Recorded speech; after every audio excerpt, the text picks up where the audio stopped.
Hello everyone, welcome back to my channel. I'm sorry it's been just over a week from my last upload.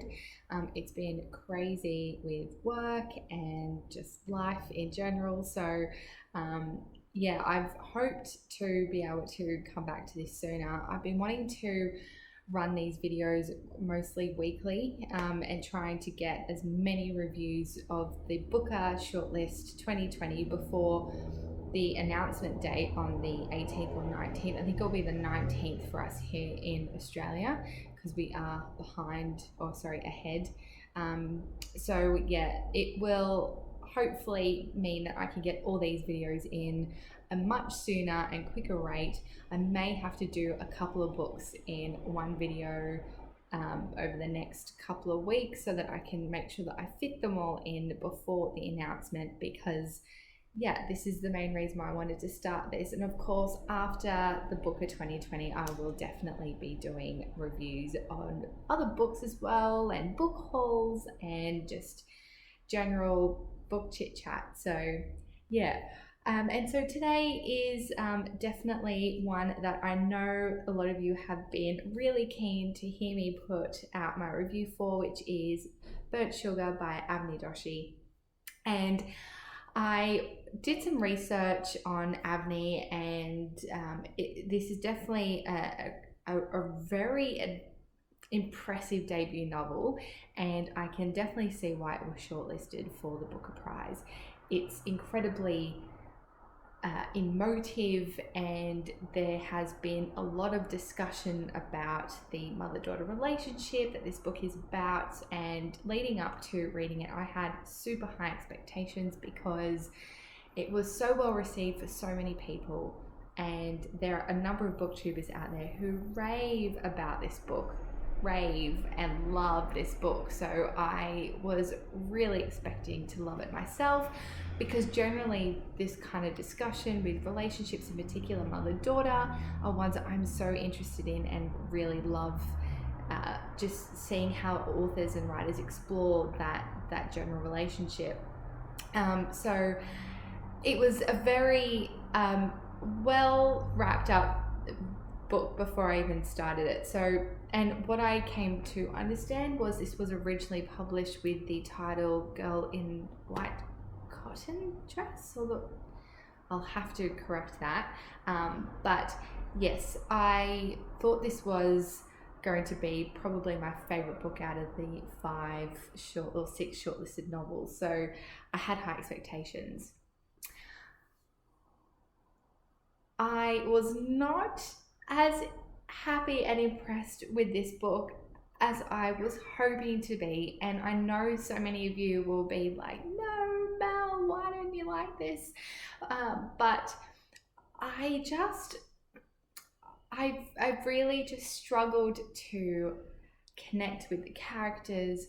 I was so frustrated with Antara. Antara infuriated me, and as I was reading, I just kept feeling more and more infuriated with her. Avni's writing style is incredible. It's exceptional. She is incredibly vivid and ferocious in her writing style. She speaks so graphically. Her descriptions on things, on the very mundane, everyday things that we've all experienced, she describes them in that mundaneness. It's just so vivid and grotesque for some things. I felt quite nauseous reading some of her descriptions on anything to do with like bodily fluids, or the smells on the street, or how the feelings in particular that Antara felt, her resentment and her anger and her frustration and her confusion. All of those things were so well described, and Avni just does such a great job at putting you right into the lives of the characters. And I definitely felt like I was with Antara throughout her entire childhood up into her adulthood, where we are, in modern day India. And I found it was just so well described. There was so much metaphor in this book. I think if there was any more metaphors. I mean, the whole book was just a metaphor, really. There was metaphors in everything from the discussions that the characters were having to the description of the way that Antara I guess formulated ideas or perceptions or theories in her mind about certain things that were happening to her, and the way that her mother spoke to her, and there was just so much metaphor, and that was so well done. And I loved that literary offering that Avni brought into this book. So I thought that was fantastic. I just really struggled with Antara as the character. I really struggled with her resentment and her judgment. I completely empathize with the childhood that she was exposed to. Her mother lived a very difficult life herself, with a marriage that she wasn't happy with, and her escaping and trying to leave her family and run away to an ashram, which was basically, there was no consideration or thought for Antara whatsoever. It was purely a selfish move that the mother had on her own to just run away and find happiness. And that happiness, and I'm not going to spoil it, there'll be no spoilers in this, but her happiness was not as well lived as she was expecting it to be, and Antara suffered as a result. She suffered immensely. She was so unhappy, she felt lost, she was neglected, and that general feeling that she had with her mother and the way that she was treated lasted her entire life. And so when we're brought into the book with an incredible first sentence, which I'm pretty sure most of you already know from other people's YouTube clips, but I would be lying if I said my mother's misery had never given me pleasure. And I mean, what an opening. And I guess, again, that was why I had such high expectations, because we're taken directly into Antara's mindset. We know exactly the picture that Avni is trying to paint. We know exactly where the relationship sits with Antara and her mother Tara.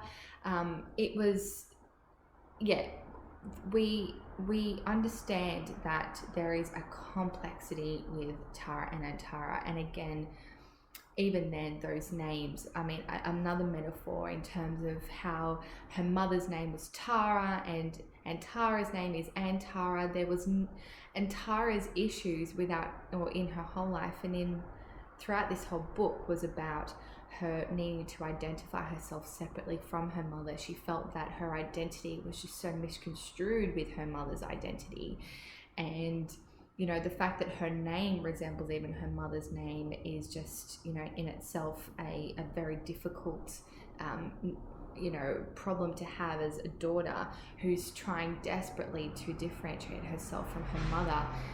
And her mother was not exactly the role model that Antara was obviously wanting in her life. Tara herself was a very incredibly harsh mother, so judgmental, so nitpicky on everything that Antara did or said or thought. So disappointed in Antara, even through the artwork, and her artistry was just such a huge disappointment for her mother. And Antara never really quite understood exactly what her mother was wanting from her, and she never really understood either, because as we're brought into their lives so quickly, in understanding that Tara is suffering from Alzheimer's, we never really get Antara having that experience of really sitting down with her mother and talking about her life and the estrangement and the neglect that she felt from her, and the way that she felt that she was never, something or a daughter to be proud of. And Tara kept that neglect and that criticism and that judgment from her mother throughout her entire life. And what frustrated me so much was that she had a victim mindset, that basically empowered her entire view of every relationship she ever had, of her thinking, of her emotions and her responses to anyone and everything. And Tara just found it so incredibly hard to see the light in anything. There was so much judgment. Everything that was said was questioned because we explore lies and misconstrued and confusion and just very, very difficult issues.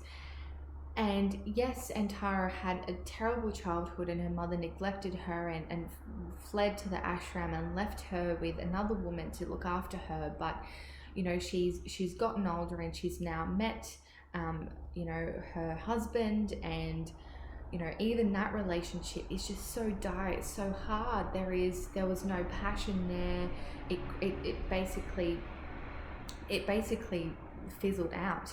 And you know, Tara blames her mother, and in every sense of her life there is no happiness in anywhere, and it all comes back down to the absolute obsession with needing to, you know, act as a victim to her mother's treatment of her. And you know, I can understand that suffering, and I understand that that is something that she, you know, felt and endured, and that is absolutely 100%, you know, okay to feel. I guess my issues were so much about the negativity that Antara felt. You know, there was not one relationship that she was ever happy with throughout this whole book. And that is even quite evident in the birth of her own daughter, and how difficult it was for her to relate to her daughter, and how detached she felt from her own daughter. I felt her daughter and the, you know, the whole labor and the bringing of her daughter into the world was such a non-event. And I guess, again, it was, you know, another way of Antara kind of almost situating herself in the middle of the world, and everyone else was just surrounding her and almost acting like a nuisance or a burden to her life.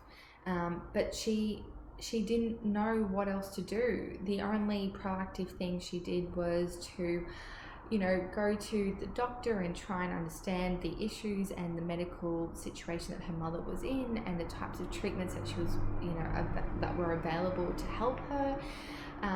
But then, you know, even then, you know, her proactivity was more so, you know, secretly trying to kill her mother by feeding her food that was going to continue to degenerate her mother's medical situation. And again, I just found that, okay, towards the end, we have gotten this far with Antara. We feel this way about her mother, and her mother is definitely, you know, getting worse, and her symptoms are getting worse. And, you know, we understand more so the relationship that Antara has with her husband, and how that is falling to pieces, and Tara's relationship with her father. And then we get to a point in the end, and I must say that I was so disappointed in the ending. I felt like, what was the purpose of this? Why were we enduring such why were we enduring this? You know, what was Avni trying to achieve? Was she trying to achieve, you know, how difficult it is to be a woman raising children who is unhappy, who is looking for happiness? Are we trying to understand how, you know, childhood experiences are, you know, how they shape you as an adult, and how you live and continue to carry those challenges and that resentment through your adult life? Was she trying to achieve, you know, just a general exploration on what illness can do to a family? Yeah, I was struggling to understand what Avni was trying to achieve with this. So yeah, I wasn't sure exactly what Avni was trying to achieve by the ending of this book, because I just felt like it kind of stopped and didn't go anywhere. And we were just kind of, it was almost like it felt like we were just on hold in the middle of Antara's life, and then the story ends. So yeah, I guess the other thing too that I wanted to say was I thought there'd be a little bit more of an exploration in terms of memory, because we're dealing with Antara's mother's Alzheimer's and her issue with that. And yes, memory was definitely a huge proponent of this book, but I wasn't sure if it was if we were going through that as heavily as what I had expected we would.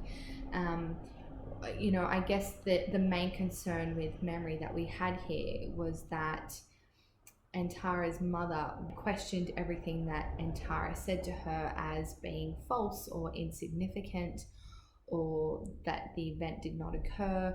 I think she made some, didn't really actually recall anything, and so completely dismissed Antara and her views, which is quite prominent throughout the entire book. Even her husband, to a point, is questioning Antara's thoughts and memories on things, because Tara, her mother, also didn't recall them. And so I felt that a lot of what Antara said was almost considered quite insignificant to a lot of the characters, that she didn't really have, there was no credibility provided to her in the discussions that she had, because we talk a lot about, or there's so much discussion about lies and there not being actual substance or anyone having a true recollection of a memory together, because Antara mostly had them on her own with her mother. But I'm generally not negative about books. I think I learn something new about any book that I read, and whether that is about whether I like the plot or the characters or the writing style of the author, which I definitely do, and I would be interested to read more of Avni's work. I'm also very interested to know about parts of the world that I am not familiar with, and I really did enjoy reading about modern day India.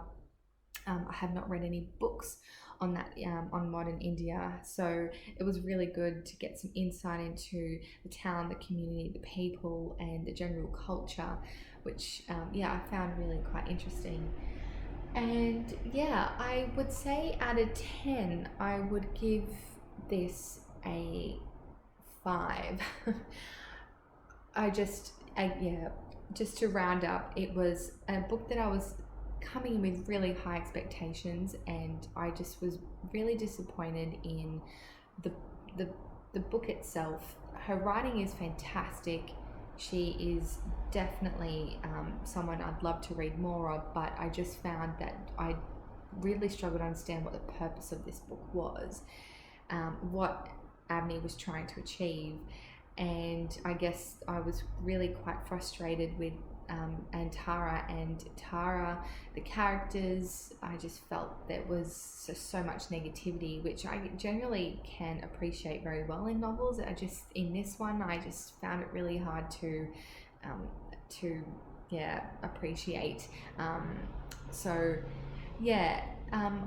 5 out of 10, unfortunately. Now the light is starting to darken, so I'm sorry about the quality of light, so I will stop there.